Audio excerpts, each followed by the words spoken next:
na Argentina, numa montanha chamada Cerro Plata, em 2016. Cerro Plata. Cerro Plata. Eu tava numa escalada solo também e eu me deparei também com uma nevasca e eu encontrei uma dupla de argentinos perdidos na neve. E aí a gente se juntou para descer e só que os dois argentinos, um chamava Sebastian e o outro chamava Ivan. Eu lembro até hoje, já tem 9 anos isso. Eles brigaram, eles discutiram sobre o caminho. Um resolveu para um lado, outro resolveu pelo outro. E aí eu fechei questão com o Ivan, perdão, com o Sebastian, e falou: ó, eu acho que o Sebastian tá certo.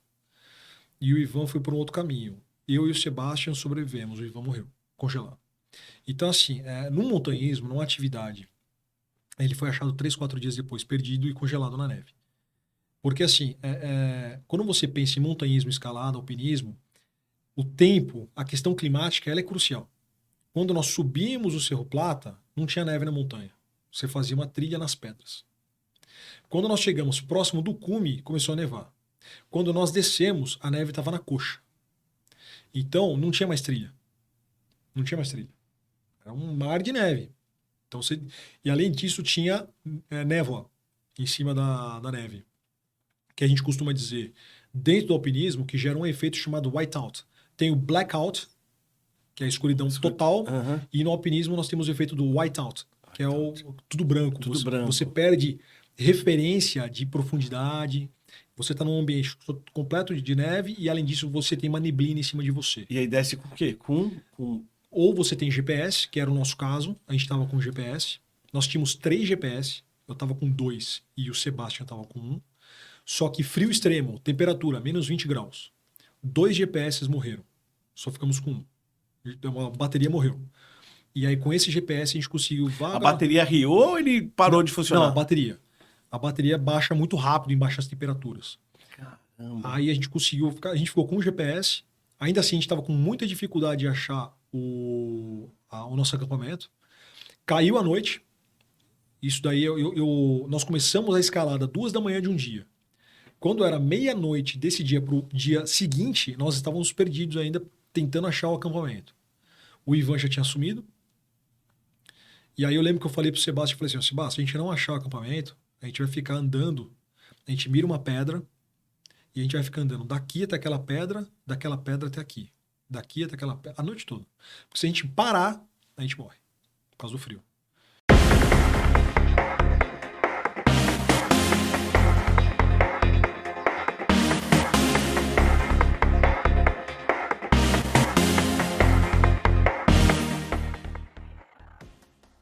Olá, eu sou Valtecir Lopes, consultor técnico da revista Emergência, e hoje teremos o Emergência Entrevista, um convidado especial, onde vamos falar de acidentes, prevenção em altura. Estou hoje com o capitão Victor, aqui do Corpo de Bombeiro do Estado de São Paulo. Seja bem-vindo, Victor. Opa, muito obrigado. Para mim é uma satisfação estar aqui representando o Corpo de Bombeiros.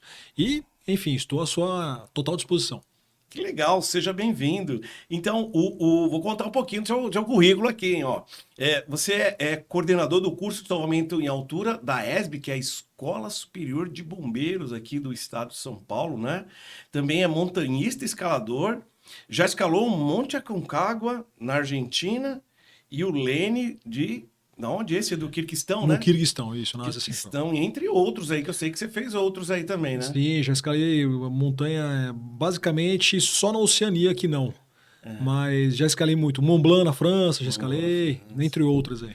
E o capitão participou do Discovery, né? Ah, desafio Discovery, como é que foi isso? Foi bom também, eu Como é... participei do Desafio Discovery em 2015, Uhum, que foi um programa único que a Discovery fez, a Discovery latino-americana, uhum. que eles cruzaram sobrevivência com uma corrida de aventura.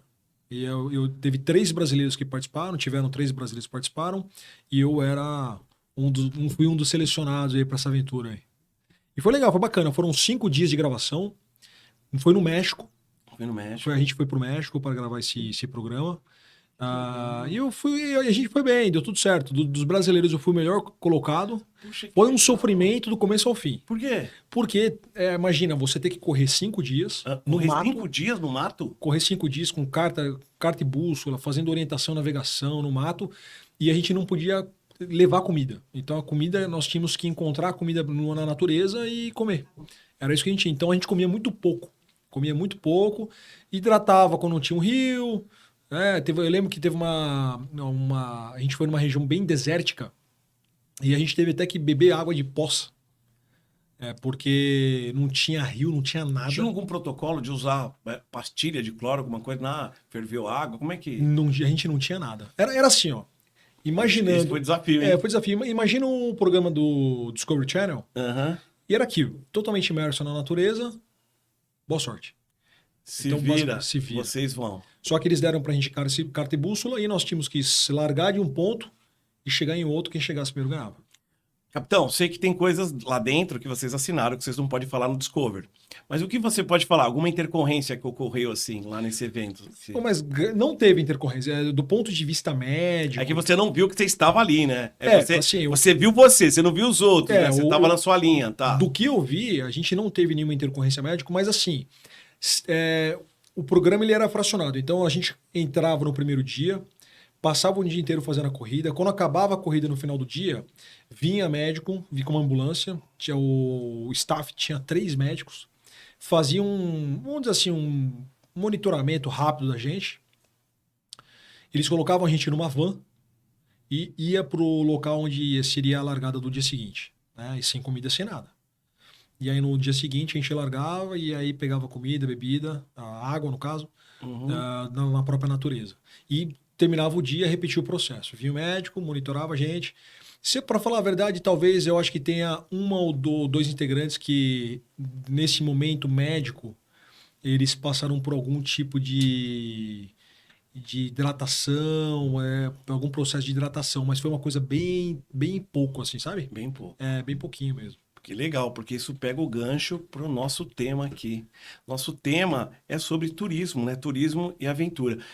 Capitão, o que você acha? Assim, o que aconteceu com a Juliana lá, a Juliana Martins, lá naquele monte Rijane, lá na Indonésia, né?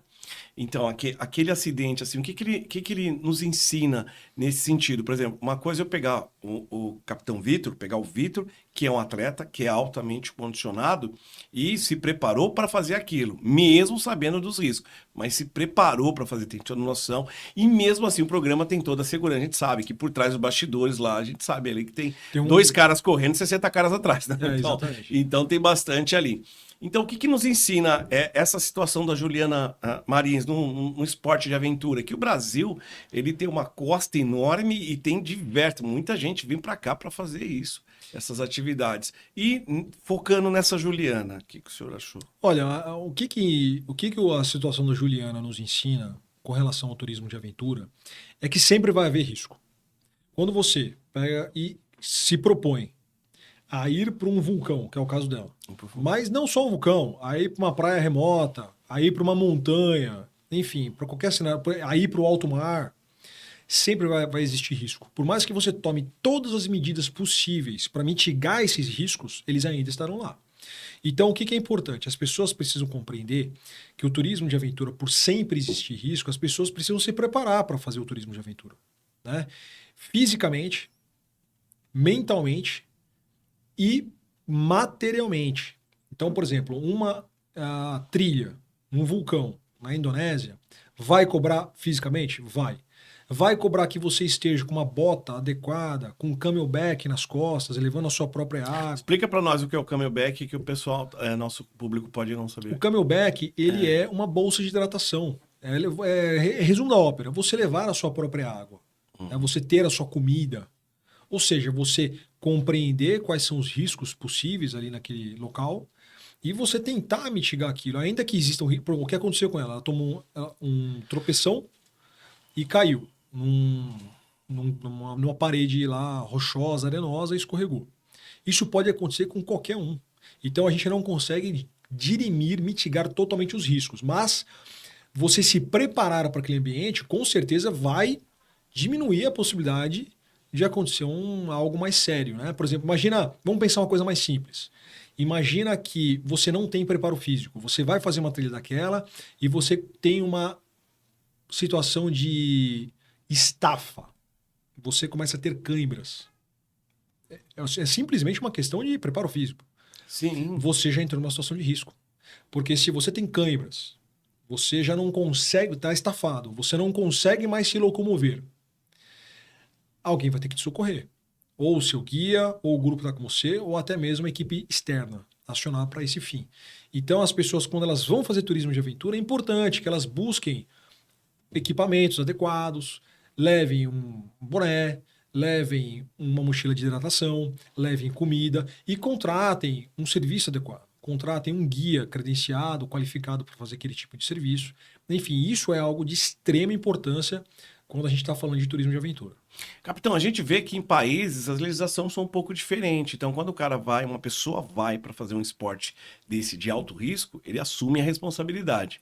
Por exemplo, nós não temos vulcões aqui, mas nós temos cachoeira, nós temos cânions, temos área remota, local de difícil acesso, tem bar, tem várias. E assim, como que o senhor vê isso, nós aqui, nosso cenário remoto, né? Qual a preocupação dos nossos turistas brasileiros aí? E também dos gestores, né? Não só o turista, mas o gestor também tem que estar ciente disso, né? Eu acredito que assim, o turista, a preocupação do turista seja, bom, além de ele se preparar internamente, quando ele vai buscar o serviço do guia, é buscar o serviço de um guia qualificado. Eu acho que isso é importante. O que aconteceu com a Juliana lá, em parte, tem um pouco de responsabilidade do seu guia.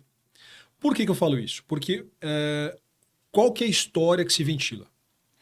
Que ela estava numa condição física um pouco abaixo da média do grupo dela e estava ficando para trás.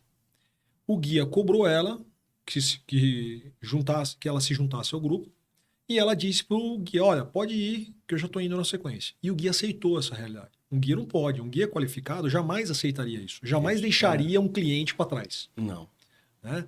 Então, quando você pensa em turismo de aventura, você ter guias qualificados que compreendam os riscos, o risco de se deixar um cliente para trás, que tenha uma capacitação para fazer alguns tipos de resgate simples, né? Talvez se esse guia estivesse do lado dela, ela nem teria caído. Ou se ela tivesse caído, talvez rapidamente ele já teria identificado ela, passado algum tipo de orientação para ela que ela não descesse mais ou piorasse a situação dela.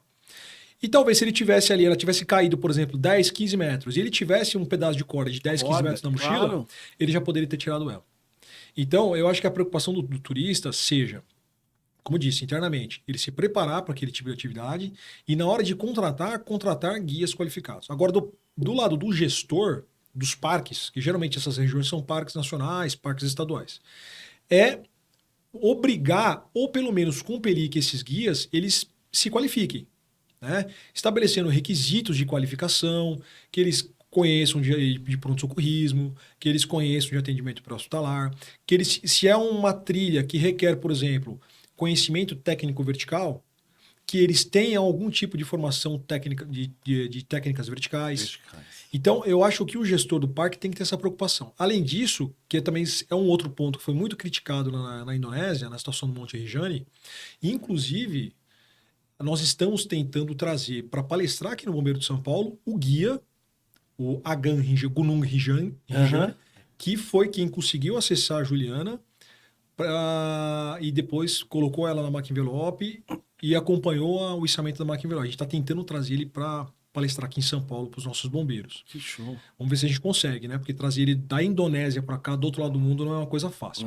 Mas estamos tentando. Estamos tentando. Que legal. E dos gestores estabelecer esses critérios para os guias, mas, além disso, também ter uma preocupação com um plano de ação caso aconteça uma situação não planejada, não programada, como, por exemplo, um cliente, um turista que se colocou numa situação de risco. Plano de contingência ali, Um plano de contingência, com maca, com prancha, com equipamentos de atendimento pré-hospitalar, com equipamentos de vertical, cordas, né? Outro aspecto que se fala muito da questão da ocorrência da emergência da Juliana é que faltou corda. Realmente, ela precipitou da onde era a trilha que ela estava e aonde ela foi encontrada, foram 650 metros de parede.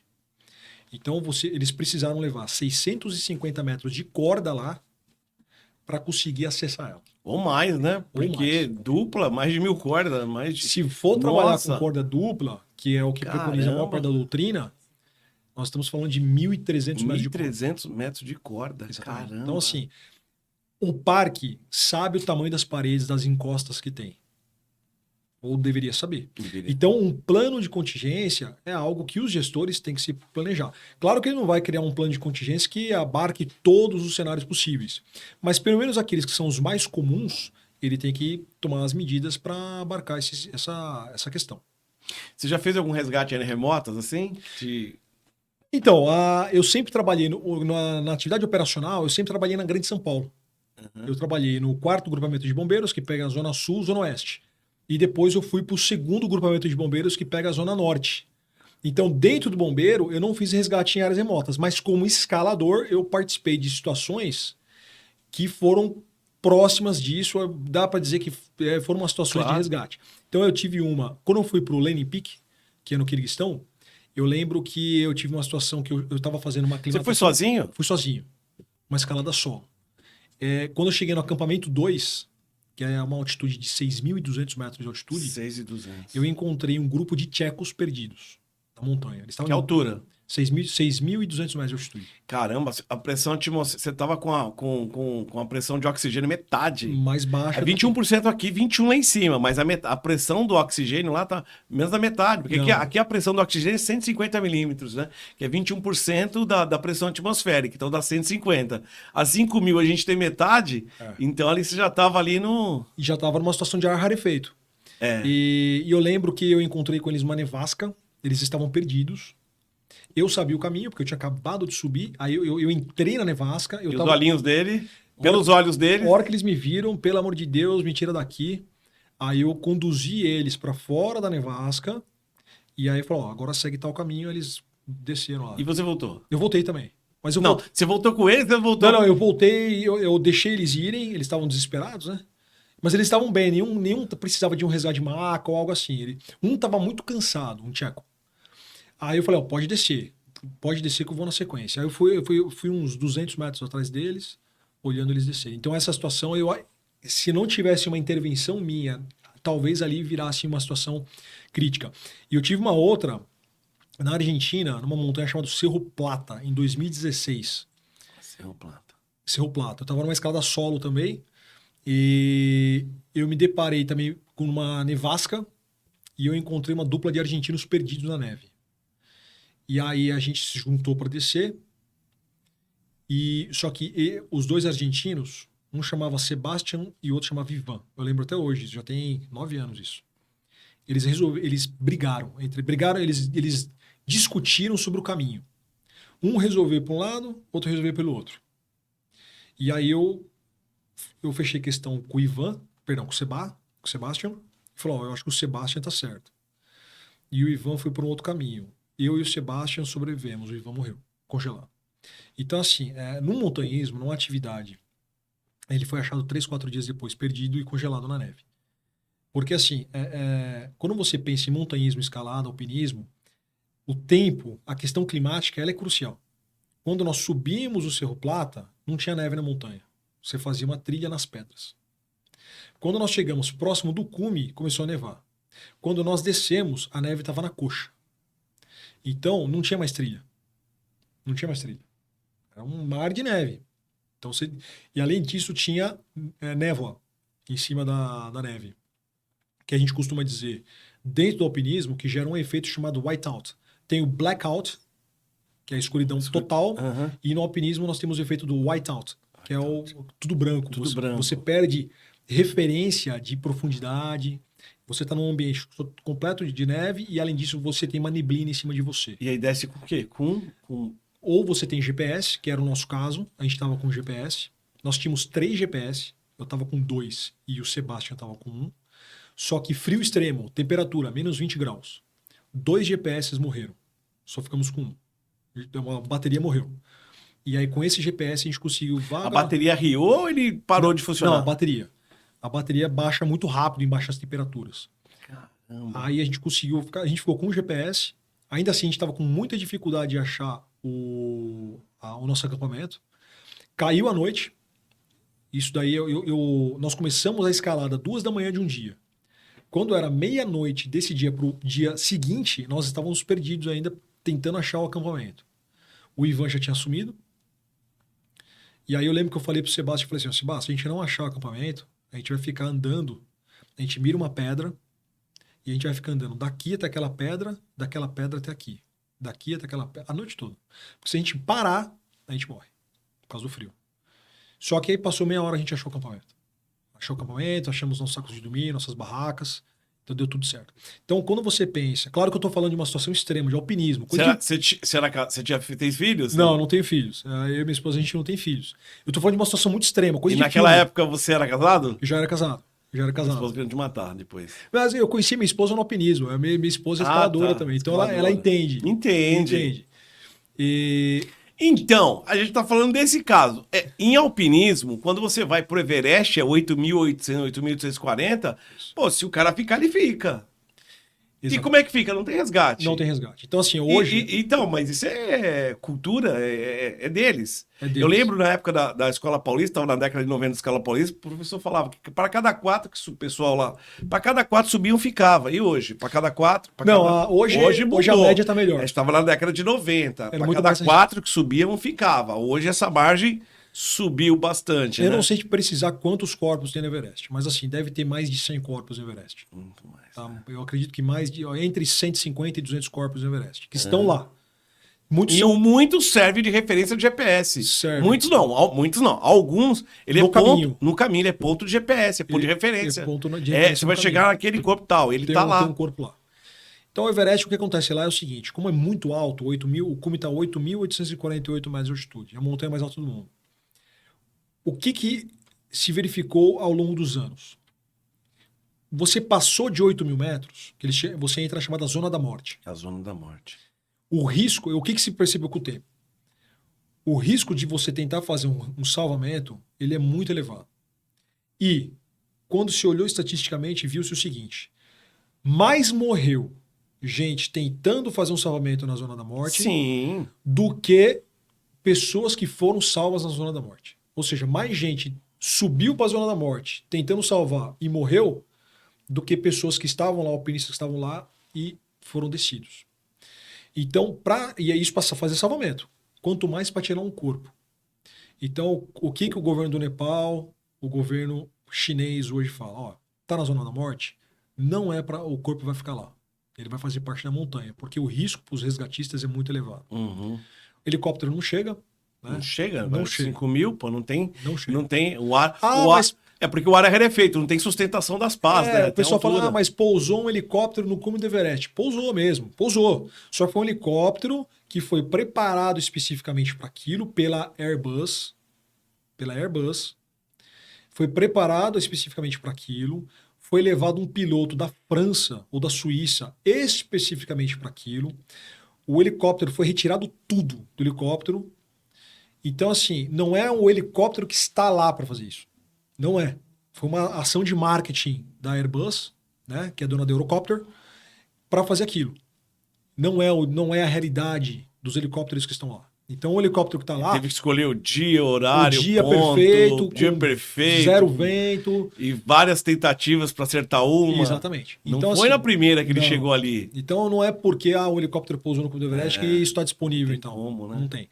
Então, qual que é o helicóptero que está lá? É o helicóptero do exército do Paquistão, se for uma montanha um pouco mais para ir para oeste, ou um helicóptero do exército chinês, um helicóptero do exército nepalês. Então, assim, não é uma coisa tão simples. Não é uma coisa tão simples, né? O Casa Juliana, ela não estava tão alto. Ela estava 2.800, 2.700 metros de altitude. A pressurização de um avião normal, né? Exatamente. Que é uma altitude de 2.000, 2.500. Nós temos montanhas em São Paulo que estão naquela altitude. Por exemplo, a Pedra da Mina, o cume é 2.798, se eu não me engano. E Agulhas Negras é 2.792, que é mais ou menos a altura que ela estava. Sim. Não é tão alto, porém, o clima estava fechado, o tempo estava fechado. Então, os pilotos de helicóptero falaram, não dá para subir com esse tempo, não dá. Eu tô com neblina, tô com vento, tá garoando.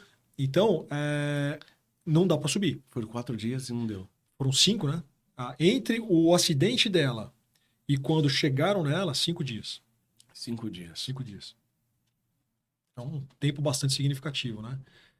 Foi feita uma necrópsia lá, foi feita uma necrópsia aqui, morreu por conta de politraumatismos, né? Politomatismo. E, infelizmente, essa foi o desfecho. E não tem como, a hipotermia não tem como ali, né? Você não tem como. Eu gosto de nadar em água gelada. Eu vou e nado em água gelada. Esses dias aí eu venho nadando à noite, 20 minutos, 25 minutos, né?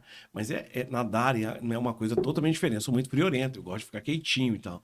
E aí, a gente tá falando de aclimatação, né? E existe uma regra que eu lembro, uma regra não é regra, né? No conselho dizia assim: aquele que te der problema no condicionamento físico, te dá problema em tudo. E isso é uma coisa que a gente não consegue mexer muito. Porque, por exemplo, o cliente pagou para ir lá, mas você está totalmente descondicionado, você vai subir. Eu já tive situações dessas, já tive coisas pequenas, né? De 1 hora e meia, mas já tive situações dessas.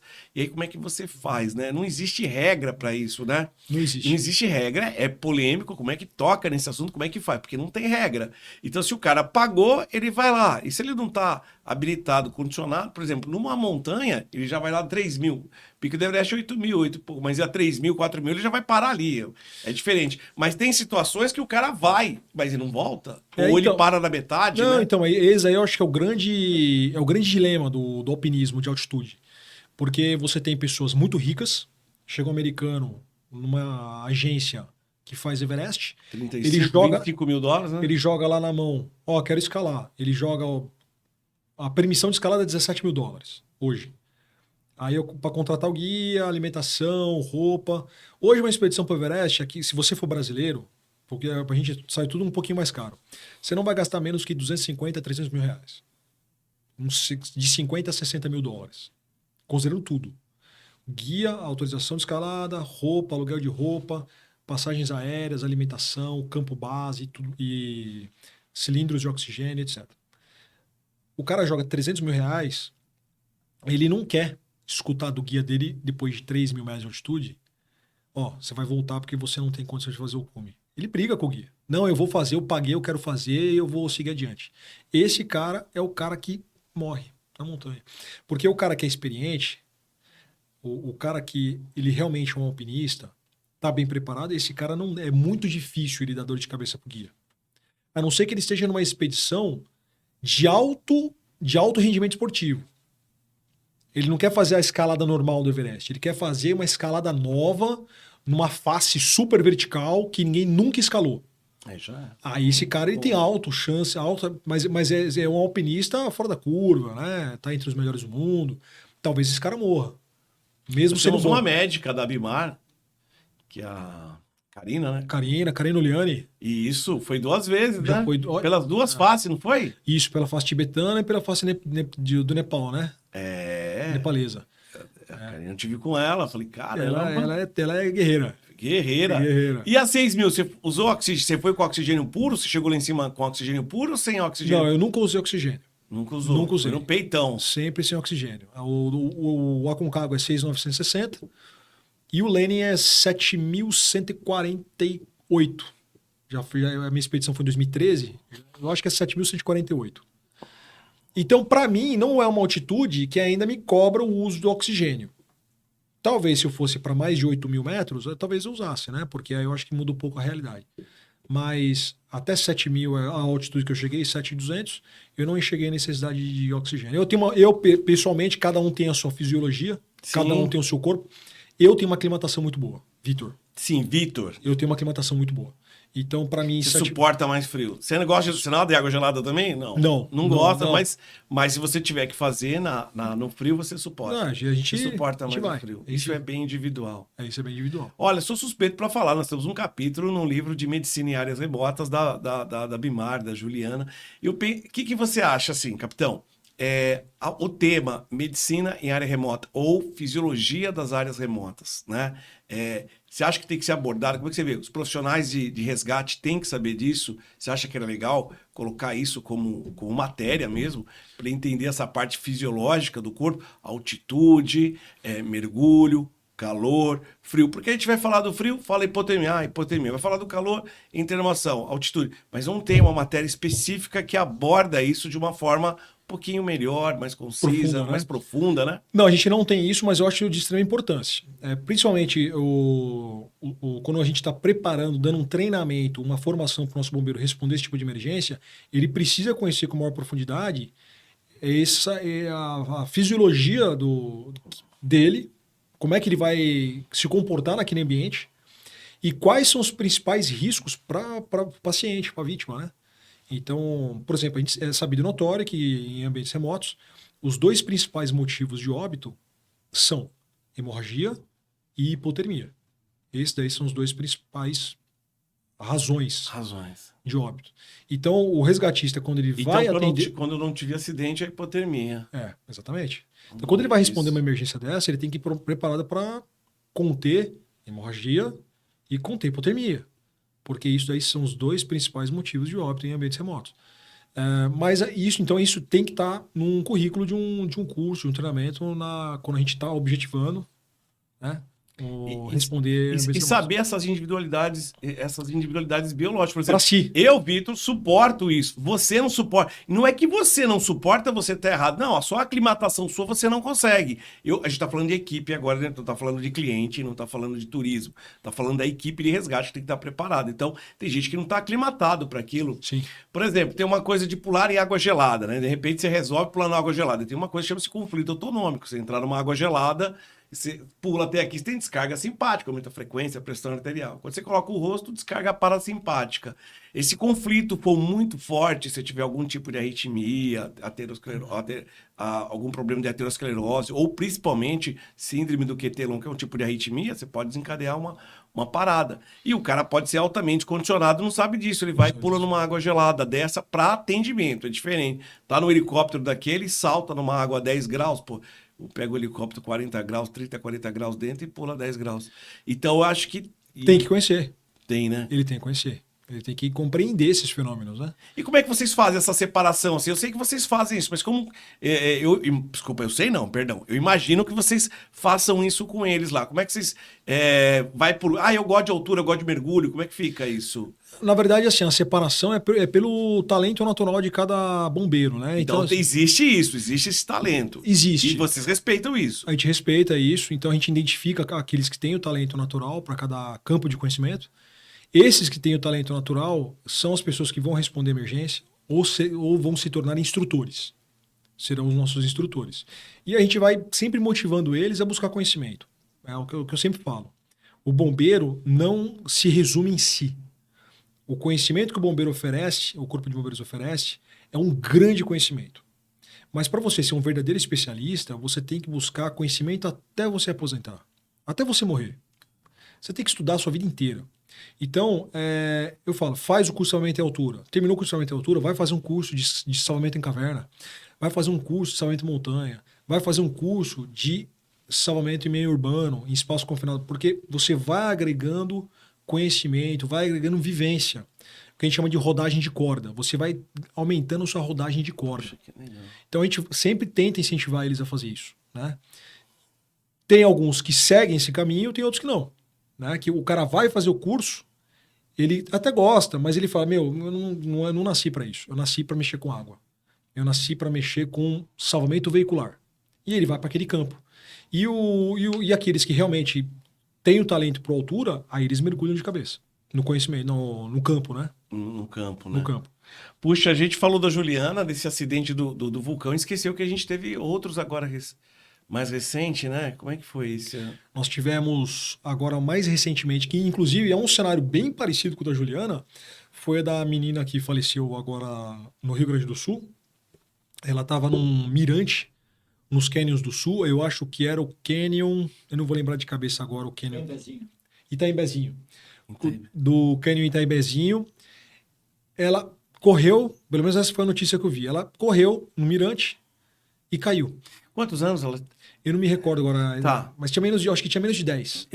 Eu me corrige produção, me corrige você. Ela era autista? Ela tinha 14 anos? Era autista? Tá. E meu filho também é autista, né? E aí e ela, mãe, acho que falou alguma coisa, que ela saiu correndo, alguma coisa assim. Isso.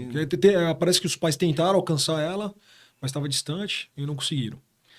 E foi um cenário complexo, né? Ela precipitou para dentro de um canyon também que tem uma profundidade gigante, centenas de metros. Claro que ela não chegou no fundo do canyon, ela parou nas encostas, mas ali os bombeiros demoraram quase 40 horas para conseguir tirar. E assim, não tem como ser menos, porque tem que levar material, é um local de difícil acesso, Sim. afastado de tudo, e tem que fazer instalação de proteções fixas na rocha, traz corda, traz tripé, procura até a localizar, depois tem que pegar enfim, a vítima e fazer o içamento. Então, é um cenário complexo, né? Nós tivemos outra ocorrência em ambiente natural também, que foi do balão.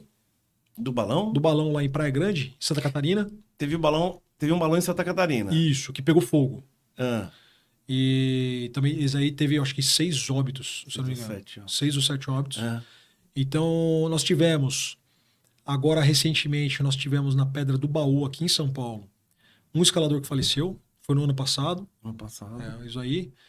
Então, o bombeiro de São Paulo... E teve mais um do balão? Só teve Santa Catarina? Não teve mais um, não? De balão de ar quente, eu acho que esse foi... Que eu tô me recordando agora, foi só esse, em Praia Grande. Praia Grande.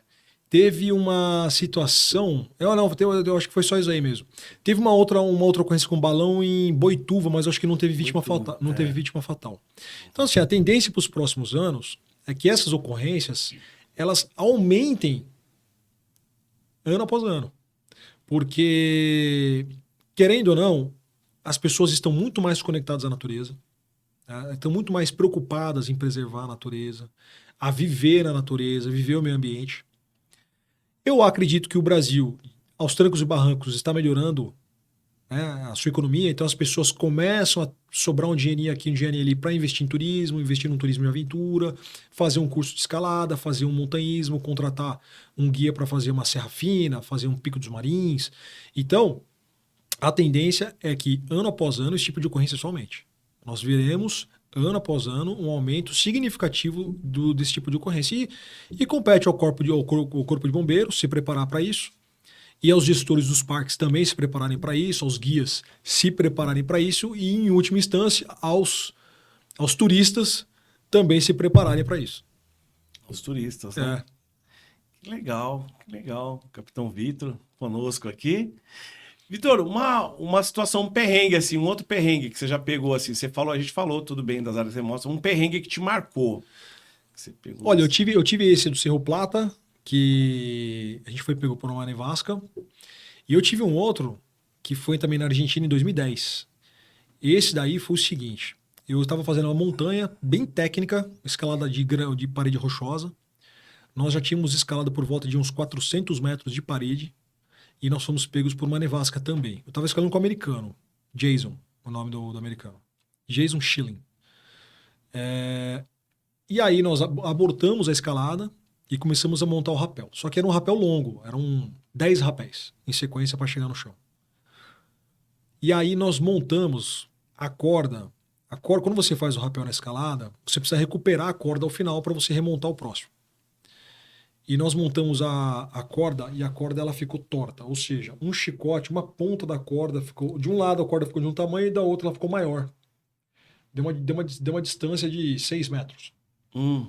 E na Patagônia não se dá nó na ponta da corda, que é um padrão bastante usual quando você faz rapel, porque caso o seu freio bata no nó, você sabe que está próximo do fim da corda, mas você não vai cair. Porque se a corda passar por dentro do freio, você despenca. Sim. Desarma o sistema e você despenca. Claro. Só que lá, como venta muito, tem a nevasca, o vento é muito forte, se você dá um nó na ponta da corda e a corda ela é arremessada pelo vento para algum pedaço de pedra, ela pode entalar. Então, a gente abre mão desse procedimento, mas isso é calculado. A gente sabe disso e a gente faz dessa maneira para diminuir a possibilidade da corda enroscar. E aí a corda ficou torta e quando eu fui descer, o meu freio vazou da corda. Eu rolei 8 metros na parede, quebrei costela, tive uma concussão bem forte no cotovelo. Não morri, por Deus, porque eu rolei na pedra e eu entalei num pedaço de pedra que tinha. Eu caí e entalei numa fenda da pedra e fiquei entaladinho lá. Então você imagina uma cena de filme. Imagina que tudo isso acontecendo e aquela nevasca e vento e neve e barulho que ninguém conseguia falar com ninguém. A queda durou 1 segundo, 2 segundos. Um Mas segundo. esse 1 segundo, 2 segundos, o que passa, Ah, não, é um filme, né? o filme, É um filme. lembrou alguma coisa? Ah, lembro. Bem coitado. Tudo. Vê a vida inteira, né? Vê a vida inteira. Ela Isso. passa, Muito ela rápido. começa a passar lento, né? Faz visão em túnel. Visão em túnel. E ela começa... Então eu tive essa experiência também, que foi bem marcante. Dei sorte, aí o Jason... Parou, sentiu dor. Mas o Jason estava um pouco mais alto, ele conseguiu rapelar, aí a gente mudou o esquema, ele conseguiu rapelar. E nós fomos montando os rapéis. O rapel seguinte, a corda passava muito próximo de mim, então eu só peguei a corda e remontei meu freio. E a gente foi remontando tudo até conseguir chegar no chão. Chegamos no chão. Quando nós voltamos para o nosso acampamento, a nevasca tinha destruído as nossas barracas, tudo molhado, saco de dormir, comida, barraca tudo rasgado. A gente dormiu do jeito que deu. E aí no outro dia a gente desceu para a cidade. Aí eu consegui ir no médico, etc. Putz, Então, graças a Deus que não... Graças a Deus. Não pegou região de tórax, não teve nada, perna também não. Eu acho que isso aí, para mim, seria o mais crítico, né? Mais crítico. Porque se eu quebrasse mão ou pé, claro que a hemorragia interna acabou, né? Mas assim, se eu quebrasse mão e pé, aí eu teria muita dificuldade de descer. Né? Porque assim, a gente fez nós fizemos 10 rapéis, andamos até chegar no acampamento, dormimos, no outro dia fizemos mais 6 horas de trilha. Para chegar numa beira de uma estrada, para conseguir uma carona, para ir para a cidade mais próxima, que é Chaltén, na Patagônia Argentina. Argentina. Bem no sul da Argentina. Meu, esse é um perrengue mesmo. Esse é um perrengue. Esse foi um perrengue Esse foi um mesmo. perrengue. Aí, de certa maneira, toda essa experiência que eu vivi no alpinismo, na escalada, ela também me auxilia No seu dia a no dia. bombeiro. Opa, com certeza. Principalmente treinar essa turma aí. Treinar E o deixar pessoal. eles, olha, cuidado. Ó. Cuidado. Com certeza. Que legal. Falei com o capitão Vitor. Vitor, o que te inspirou? Quem te inspirou? Quem te inspira?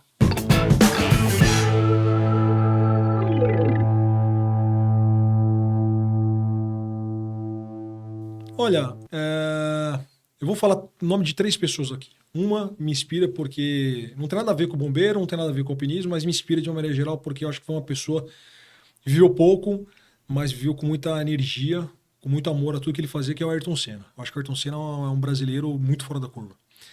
Outro que me inspira, aí é uma referência do bombeiro, é o Coronel Ramos, Coronel Edson Ramos de Quadros.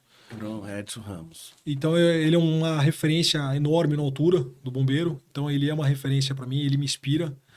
E sempre que eu posso conversar com ele, eu converso, a gente troca figurinha. Então é uma pessoa que me inspira muito no bombeiro. E no alpinismo tem um grande escalador alemão, na verdade ele é italiano, né? Mas que o nome dele é alemão, que é o Reinhold Messner, que também é uma grande inspiração para mim por tudo que ele fez na escalada. Foi o primeiro ser humano a escalar as 14 montanhas cujo cume está acima de 8 mil metros. E por tudo que ele fez no alpinismo, eu acho que ele inspira, se não todos, mas a maior parte dos alpinistas pelo mundo afora. Então essas 3 pessoas são 3 referências para mim. Que legal, capitão. Capitão Vitor, deixa uma mensagem pra gente aqui, pro pessoal, que agora você já inspirou um monte de gente essa parte de altura, né? Porque isso não é uma coisa tão simples assim, né? Não, o que eu posso deixar de mensagem é assim, ó, aproveitem a natureza está aí para ser aproveitada com respeito da natureza, no sentido de não só de não jogar lixo no chão, mas no sentido de respeitar os nossos limites físicos, mentais, para você não se colocar numa situação de risco, mas frequentem a natureza, aproveitem a natureza, porque isso é uma coisa muito boa. Contem sempre com o Corpo de Bombeiros. O Corpo de Bombeiros é uma instituição que está aí há quase 150 anos à disposição da sociedade paulista, e se tudo der certo, estaremos durante muitos outros séculos à disposição da sociedade paulista para o que der e vier. Então, é isso aí, a minha mensagem é essa. Muito obrigado. Conversei com o capitão Victor, daqui da Escola Superior de Bombeiros, aqui do nosso Corpo de Bombeiros do Estado de São Paulo. O Emergência Entrevista fica aqui.